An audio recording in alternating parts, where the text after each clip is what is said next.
আসসালামু আলাইকুম এভরিওয়ান, কেমন আছেন আপনারা সবাই? আই হোপ আপনারা সবাই ভালো আছেন। আলহামদুলিল্লাহ, আল্লাহ পাকের অশেষ রহমতে আমিও ভালো আছি। গ্রামীণ পরিবেশ আর গ্রামের পরিবেশ কে না পছন্দ করে? এই প্রকৃতির সৌন্দর্য যত দেখি আর নিজেকে মুগ্ধ করি আর নিজেকে এই প্রকৃতির মাঝেই হারিয়ে ফেলি।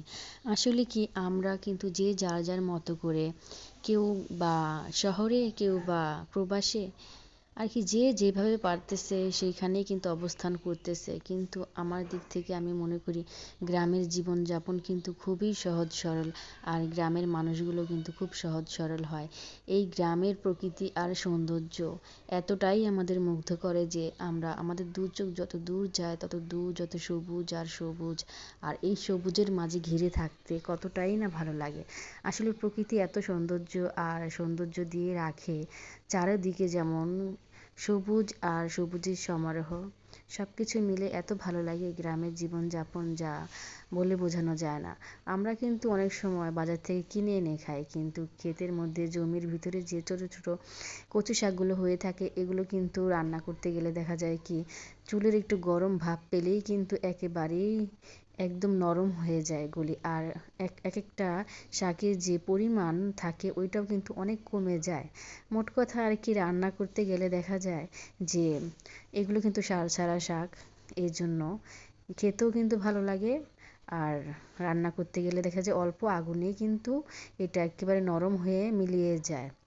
যাই হোক, এই যে ক্ষেতের জমি, কি সুন্দর বাতাস আর ধানের যে সমারোহ, আমি কিন্তু দেখে অনেকটা মুগ্ধ হয়েছি যে গ্রামের পরিবেশ এতটাই ভালো লাগে যে আমাদের কৃষক ভাইরা কত কষ্ট করে জমিতে ফসল ফলায়, আর এই ফসল খেয়েই কিন্তু আমরা বেঁচে থাকি। কিন্তু আমরা কিন্তু শহরে যারা থাকি কন্টিনিউ কিন্তু কেউ জমির কাজকর্ম বা ফসলের কাজকর্ম কেউ করি না।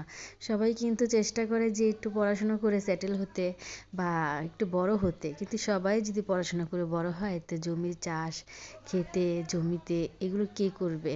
তো সব দিক থেকে দেখতে গেলে বোঝা যায় যে আমাদের ফসল ফলায় যে কৃষক ভাইয়েরা, তারা কিন্তু কঠোর পরিশ্রম করেই কিন্তু জমিতে চাষ করে, আর তাদের চাষের ফলেই কিন্তু আমরা বাজার থেকে চাল কিনে খাই। যাই হোক, বলতে গেলে অনেক কিছু, কিন্তু আমার থেকে এত ভালো লেগেছে যে আমি কিন্তু বাড়িতে যাওয়ার কিছুটা দৃশ্য আমি আপনাদের সাথে শেয়ার করলাম। যে নদীর মধ্যে দিয়ে চলতে কিন্তু খুব ভয় লাগে, তারপরও চলতে চলতে অভ্যাস হয়ে গেছে। আর আমি কিন্তু বাই রোডে বা হাইওয়ে রোডে যখন বাস দিয়ে চলাফেরা করি তাও আমার ভয় লাগে, কিন্তু বিশেষ করে যখন বিশাল এক নদীর মধ্যখান দিয়ে যখন যাই, পার হই, তো এত ঢেউ আসে। তো ঢেউয়ের সিনটা কিন্তু এখানে নেই। যখন নদীর মধ্যখানে ছিলাম তখন কিন্তু অনেকটা ভয় লেগেছিল যে আসলে মানুষের জীবনের সাথে সাথে কিন্তু নিজের জীবনটাকেও নিয়ে কিন্তু ঘুরে, যে এইখানে একমাত্র আল্লাহ পাক ছাড়া কিন্তু আমাদের কেউ রক্ষা করতে পারবে না। কিন্তু আমরা কিন্তু এগুলো বুঝি না। কিন্তু সময় বলে দেয় যে আমরা কতটা অসহায় আর কতটা নিরীহ। কারণ এই নদীর মধ্যে যখন চলতে থাকি এইভাবে ট্রলার, তখন কিন্তু একমাত্র ভরসা হয়ে যায় আমাদের আল্লাহ পাক ছাড়া কেউ কিন্তু তখন রক্ষা করতে পারবে না। তো ওই আল্লাহ পাকের কাছেই আমরা একান্ত কৃতজ্ঞ যে আল্লাহ পাক আমাদের কি একটা জীবন দান করেছেন, আর এই জীবন নিয়েই কিন্তু আমরা কত আশা করি, কিভাবে বেঁচে থাকি, সব কিছুই কিন্তু আমাদের মন থেকে চাওয়া পাওয়া অনেক কিছুই থেকে যায়, হয়ে যায়, আবার কিছু করতেও চাই। বাড়িতে আসার পর কিন্তু যে আমাদের যে রিলেটিভ আত্মীয়রা, তারা কিন্তু তাদের মতো করেই কি খাওয়াবে না খাওয়াবে আর কি নিজেদের থেকে কিন্তু আয়োজন করতেছিল। তো আমরা আর এখানে ছিলাম না, কাজ করিনি, তারপরও দেখা যায় যে সামনে ছিলাম। আর তারা কিভাবে হাঁস কাটতেছিল, করতেছিল, তো আমি একটু ফুটেজ রেখে দিয়েছিলাম আপনাদের সাথে শেয়ার করব বলে।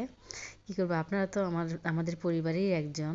তো আমি ভাবলাম যে কাটতেছে, ওদেরকে আর বুঝতে দেইনি যে আমি ক্যামেরাটা ধরেছি, জাস্ট একটু হাতে রেখে দিয়েছিলাম। তো হাঁসগুলো কিন্তু দেশি হাঁস, আর দেশি হাঁস বলেই কিন্তু আর কি ছোট দেখা যাচ্ছে সাইজে, এই আর কি। তো হাঁসের পশম কিন্তু প্রচুর পরিমাণে হয়, আর হাঁসের পশম কি বলবো, এগুলো অনেক সময় ধরে কিন্তু বাছতে হয়, এটাও কিন্তু একটা বিরক্তিকর লাগে। যদিও খেতে হলে একটু কষ্ট তো করতেই হবে। তো কিছু করার নেই, হাঁসের যেহেতু বেশি প্রচুর পরিমাণে পশম থাকে, এটা অনেকটা সময় নিয়েই কিন্তু পরিষ্কার করতে হয়।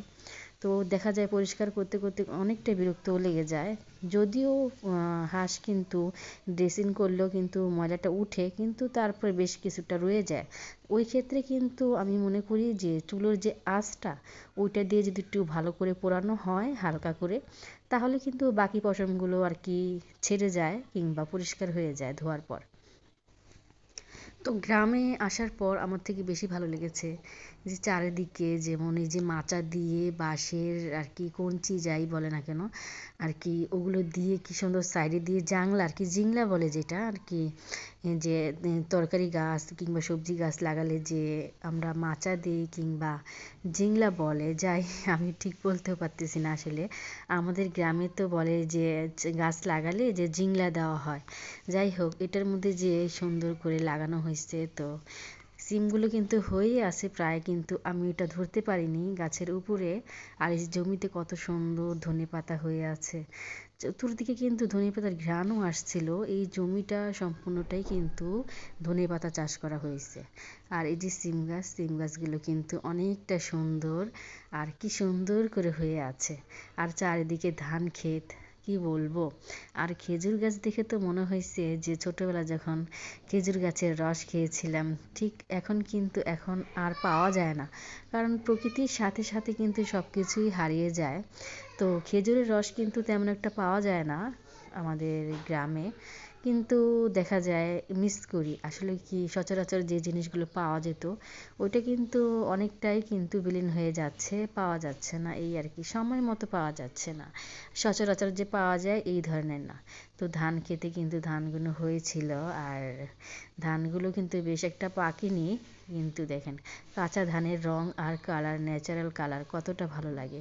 আসলে প্রকৃতির সৌন্দর্য এতটাই সৌন্দর্য যে কি বলবো, আমি বলে আর কি বোঝানোর মতো কিন্তু ভাষা আমার নেই।